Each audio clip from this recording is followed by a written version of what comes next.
Listen, this isn't about playing games. It's about one simple truth. Most women are wired socially and emotionally to be pursued.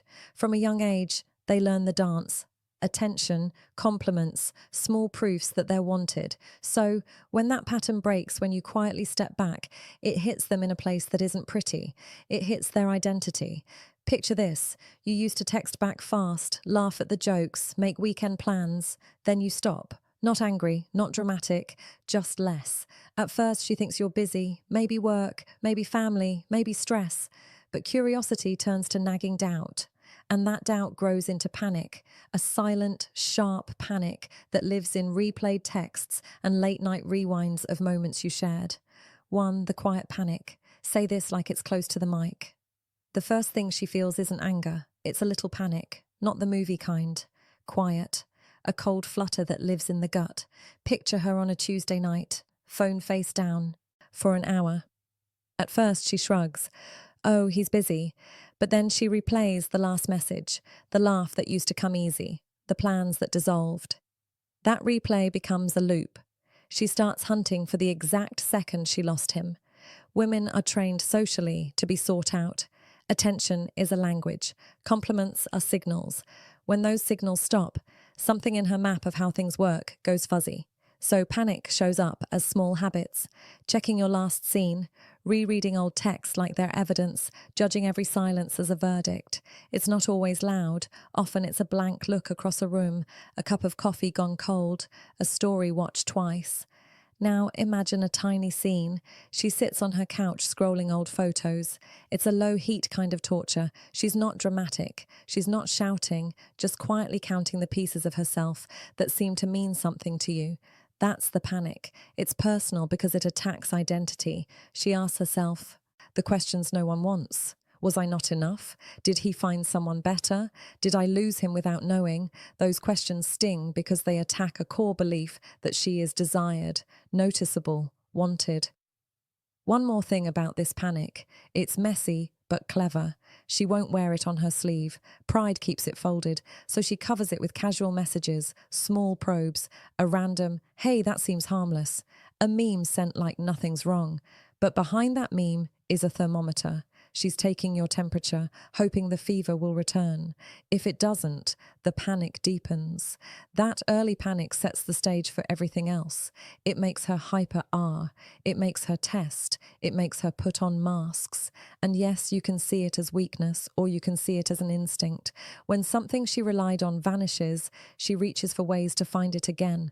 The heart doesn't always speak clean logic. It acts, and in those first small panics, you can see the whole play. Begin. 2. Hyper-awareness. After panic comes a strange sharp focus. She's suddenly studying tiny moves like they're major clues. Your one-word reply, a sign, a laugh that's softer, evidence, the time it takes for you to watch her story, a headline. Her mind turns into a magnifying glass, and every little thing is now meaningful. Think of it like this. When a flame goes from bright to dim, you start inspecting the wick. She will watch your tone, watch your pauses, even notice that you breathe differently on video calls. That hyper-awareness is exhausting for her, and it's exhausting for you if you don't know what it looks like. You may think you're being normal, but she counts things like measurements, how many times you text, how often you reach out, whether you ask her questions that matter. This stage creates a feedback loop. She scrutinizes your actions, then changes her behavior in reaction to her own scrutiny. So, a short message from you creates 1,000 guesses in her mind. Is he bored? Is he done? Did I say something wrong? Those guesses lead to small corrective moves from her. She might try to be funnier in chats, share more about her day, or send pictures she once kept private. It's not showy at first, it's tactical. You'll notice a tone shift where conversations were easy, they now feel loaded. She asks simple questions that feel like tests. Remember that night? Or do you still like that band? On the surface, it's casual, but underneath, she's measuring whether she still matters. If you show warmth, she breathes. If you're flat, she tightens. This hyper-awareness is a kind of survival instinct. She's trying to gather data to figure out if this distance is permanent. The key for you is to recognize whether your own pullback is intentional for boundary or for disinterest, and then act kindly, because playing with someone's mind at this stage creates a mess. More tests, more posts, more performances. Or if you choose calm clarity, it might shorten the loop and stop the overthinking. 3. The tests. Small moves with big meaning. Once she's watching, she starts to test. Tests aren't always dramatic. They're often tiny things dressed up as normal. A late-night text, a vague post, a mention of someone else. But each little test carries one hidden question. Do I still matter? That's the truth behind the theatre. Imagine a simple midnight hey from her. You think it's casual. She thinks it's a probe. Will you reply fast? Will you add heart emojis? Will you ask about her day like you used to? The speed and style of your reply are the scoreboard. She's not only checking your reaction, she's checking whether she still controls the space in your mind that she once had. Tests can be visual too. More stories, more photos, a selfie that seems spontaneous but is chosen with care. She wants to see if you notice. Will you swipe up? Will you comment? This is the social media age's version of calling someone by accident to see if they pick up. If you respond, she gets a warm hit of validation. If you don't, she gets another bruise. There's also the memory test, bringing up a shared moment, like it's small talk. Remember our trip? It's a baited line. If you respond with the old warmth, she's reassured. If you're dry, she senses the shift. And then there's the jealousy test, a casually dropped name, a picture with another man in the background, an overheard compliment.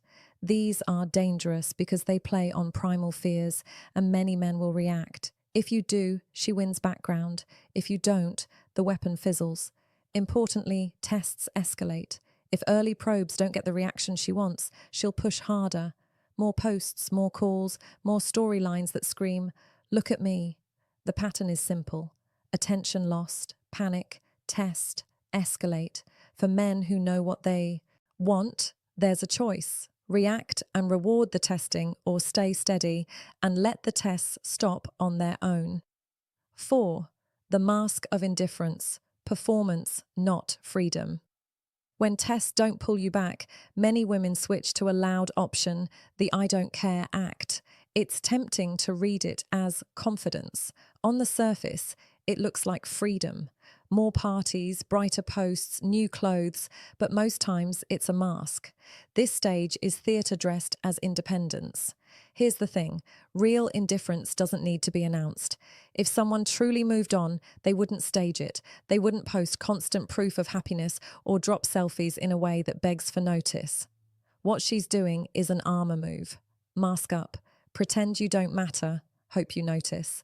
She arranges her life like a highlight reel, not because she's suddenly fulfilled, but because she wants to send signals that stir you. You'll see subtle changes. Fewer calls that actually matter, more posts that read like messages, laughter that looks just a little too staged. She'll say lines like, "I'm focusing on me," or "I don't need anyone," which read strong, but often carry a soft panic. Those words are shields, tools to avoid appearing weak. The public performance is meant to create doubt in you. Maybe she's fine, maybe she's moved on. That doubt can push a man to chase, which is the point. This mask also serves another job, pride-saving. She hates looking like she lost. So instead, she puts up a version of herself that's loud and unbothered. It's a gamble. If you react, she's validated. If you don't, eventually the mask cracks because sustaining theatre eats energy. Real people get tired of acting. When the show ends, something real might emerge. Sadness, acceptance, or sometimes respect. If you're the man stepping back for clarity, watch this stage closely. Don't confuse noise for truth, and don't weaponize your withdrawal into mean silence. If your distance is an honest choice, hold steady with calm. If it's cruel, you'll spark more performance, more games. The mask of indifference is not strength, it's a response to fear. 5. Jealousy, the trigger, and the desperate chase. If masks and tests don't work, many women play the oldest card, jealousy. It's blunt and it's primal. Jealousy is designed to create a reaction, to make you feel threatened, to make you act. This stage is often loud. Photos with other men, flirtatious comments in public, stories that hint at romantic interest elsewhere. The goal, force you to choose. This tactic works because it touches something deep in most men, the urge to reclaim. When you see her with someone else, even in a staged photo, something in you might tighten. That tightening is the cue she's hunting for. If you show discomfort, if you question her, if you rush to prove ownership, she wins. She proves that she still matters enough to trigger you. But what happens if jealousy fails? If you stay calm, if you don't bite, the tactic backfires. She starts to feel hollow because every attempt that doesn't move you erodes her confidence. Jealousy then becomes a mirror. It shows how much she's willing to risk to win you back, and how thin the tactics are when no reaction follows. When jealousy is exhausted, desperation can follow. That's the chase. Suddenly, the woman who once tested quietly becomes the one who reaches out, who rearranges her schedule, who pours on affection. It's raw and often convincing. Men see it and think, she changed. But often this change is about survival, not growth. She's trying to repair the loss of control, to get back to a place of safety. The danger for men is mistaking the desperate chase for true change. Accepting the chase as proof of love can trap you in cycles where fear-driven behavior gets rewarded. If you want something real, look for consistent change over time, not a sudden rush of attention born from panic. If your withdrawal was meant to test boundaries, be careful what you reward. 6. Acceptance and the strange birth of respect. After all the panic, tests, masks, jealousy, and chase, there's often a quieter end. Acceptance. Acceptance isn't a grand speech, it's a slow settling. She stops performing because the performance doesn't work. She stops testing because the tests reveal nothing. The noise dims, and what remains is a cleaner truth. Your interest has shifted. What's surprising is what sometimes blooms from that silence. Respect. When she realizes you won't be swayed by dramatic plays, she may start to view you differently, not as someone to be manipulated, but as someone steady. That steadiness cuts through the typical patterns. It says, this man's value doesn't hinge on my validation. That's rare, and it commands something like admiration. Acceptance is mixed. There's sadness, yes, because something that was once close now lives in memory, but there can also be clarity. She sees what she tried to control, and you see what you wouldn't trade. Sometimes respect breeds genuine change in her. Not a tactical shift, but a deeper rearrangement of how she approaches relationships. Other times, respect means she lets go, but carries a new benchmark for future partners. For men, the lesson is simple. Authenticity outlasts games. If you pulled back for clarity, stay honest. If you lost interest, be kind and clear. The power move isn't to hurt. It's to be steady, to show self-worth without cruelty. When you do that, you either inspire real growth or you walk away, leaving a quiet, lasting mark. Remember the small story. A man who didn't chase, not out of spite, but out of peace, later heard from her that she respected him for not running. That respect didn't guarantee a reunion. It wasn't a prize, but it changed how she remembered him. That memory, steady, unbothered, honest, often matters more than the loud games ever did. When a woman realizes you've truly stopped chasing, her world doesn't collapse. It rearranges. The silence you left behind starts echoing louder than all the words you once said. She'll test, she'll perform, she'll pretend, but deep down, she knows something's changed. See, it's never the loud break that hurts the most. It's the quiet shift, when the man who once gave her everything now gives her peace instead. So don't chase, don't beg, don't try to prove your worth, because the moment you stop needing her validation, that's when she finally sees your value. Stay calm, stay grounded, stay you, because when you walk away with peace, that's when everything changes.